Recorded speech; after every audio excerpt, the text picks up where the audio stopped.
Shalom, salam sejahtera. Selamat datang di Firman Tanpa Topeng. Di sini firman Tuhan diberitakan dengan setia, disampaikan dengan kasih, dan diungkapkan tanpa kompromi. Kiranya setiap tayangan membawa terang, meneguhkan iman, dan memulihkan nama Tuhan. Tuhan Yesus memberkati.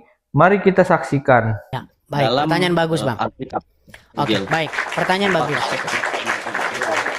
Ya, jadi begini, Bang. Kalau Ya, Bang. oke, coba dibisukan dulu, Bang, karena suara Abang itu delay, kemudian pecah-pecah, kemudian echo begitu. Baik. Begini, Bang ya. Jadi, kalau kita merujuk kepada Al-Qur'an sendiri, Al-Qur'an itu sebenarnya ingin merujuk kepada satu sosok yang ada di dalam kitab Injil. Begitu.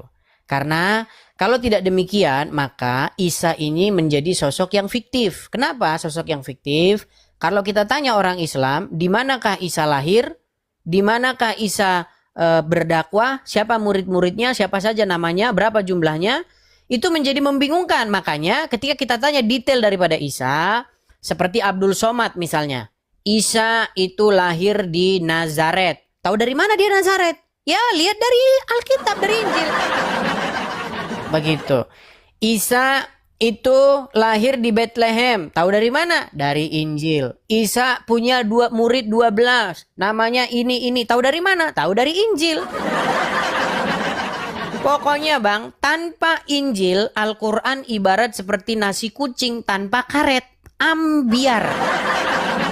Begitu. Itulah kenapa mereka sangat-sangat memerlukan Injil untuk menjelaskan isi Al-Qur'annya. Karena Al-Qur'an sendiri ada ayat-ayat yang mengatakan begini. Jikalau engkau ragu-ragu tentang apa yang diberikan, diwahyukan kepada kamu, maka tanyakanlah orang-orang yang membaca kitab sebelummu.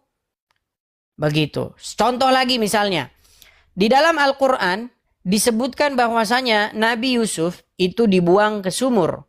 Nah, disebutkan saudaranya Yusuf itu siapa? Gak ada dalam Al-Quran saudaranya Yusuf itu Bunyamin. Dari mana dapat Bunyamin ini? Ya dari Alkitab, begitu. Makanya para ulama-ulama, para mufasir Al-Quran zaman dulu itu mengintip Alkitab, mengintip Bible untuk menjelaskan Al-Qurannya. Nah, orang-orang Islam zaman sekarang sok-sok jual mahal, menyalah-nyalahkan Bible. Nah, jadi jawaban singkatnya, Bang, tentu saja sosok Isa yang dimaksudkan di dalam Al-Quran itu merujuk kepada tokoh Yesus di dalam Bible. Sekalipun outputnya itu pasti akan berbeda, begitu. Karena apa? Karena ada tambahan-tambahan tertentu yang tidak historika, yang tidak historis. Contohnya begini.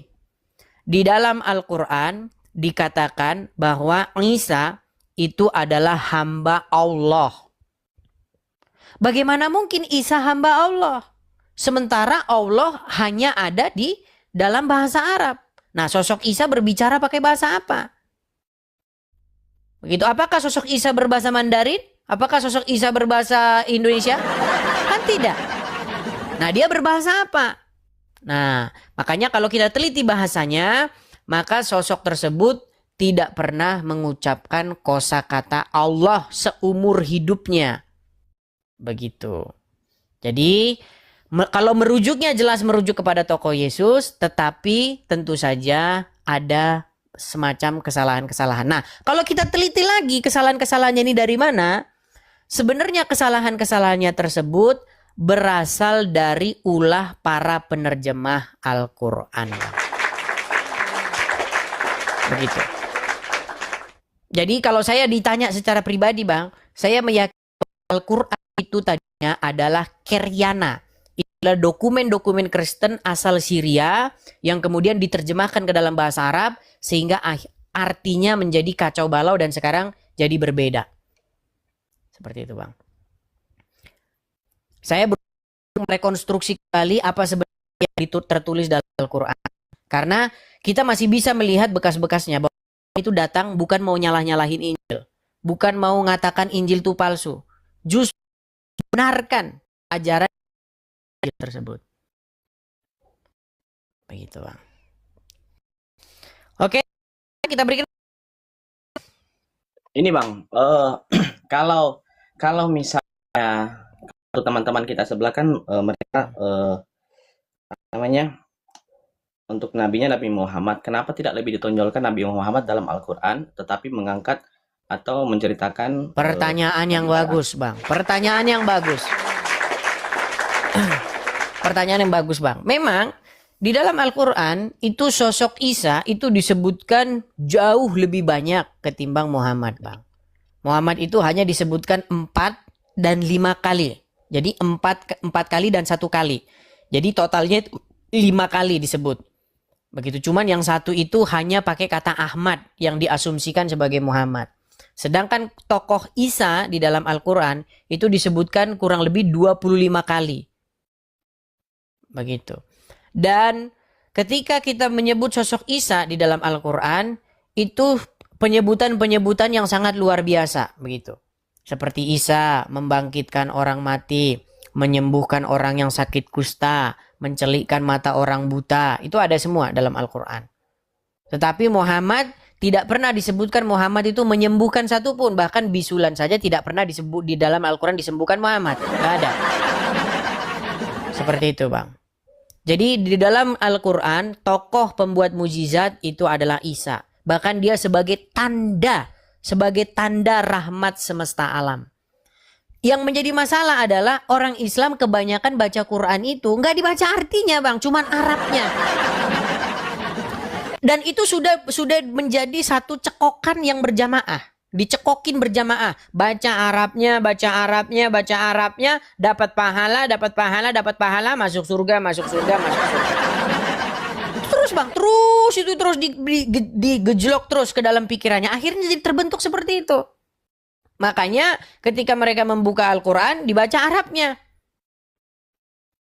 Ya. Bismillahirrahmanirrahim. Alhamdulillahi rabbil alamin. Arrahmanirrahim. Maliki yaumiddin. Dan seterusnya. Waladdallin. Nah, tapi waktu abang tanya nanti, apa itu waladdallin? Nggak tahu dia.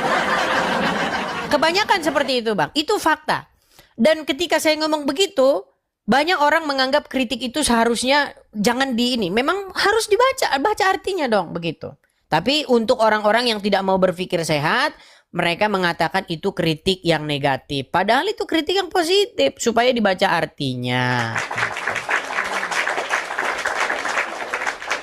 Padahal kalau kita membaca Al-Quran itu diturunkan supaya engkau memahaminya, bukan supaya engkau menghafalnya.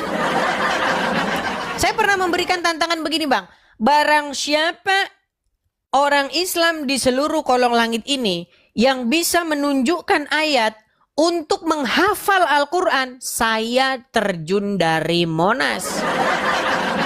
Nggak ada. Yang ada Quran diturunkan supaya orang memahaminya, bukan menghafalnya. Begitu. Oke, kita kasih kesempatan kepada yang lain ya, Bang ya. Baik Bang. Oke, terima kasih Bang ya. Saya turunkan ya. Terima kasih telah menyaksikan tayangan ini. Jika firman Tuhan yang telah disampaikan menjadi berkat bagi Anda, jangan lupa like, subscribe, bagikan video ini kepada keluarga dan sahabat, serta aktifkan lonceng notifikasi agar tidak ketinggalan setiap tayangan berikutnya. Ingatlah firman Tuhan dalam Yakobus 1 ayat 22 berkata, "Tetapi hendaklah kamu menjadi pelaku firman dan bukan hanya pendengar saja." Sampai jumpa di video berikutnya. Tuhan Yesus Kristus memberkati kita semua. Shalom.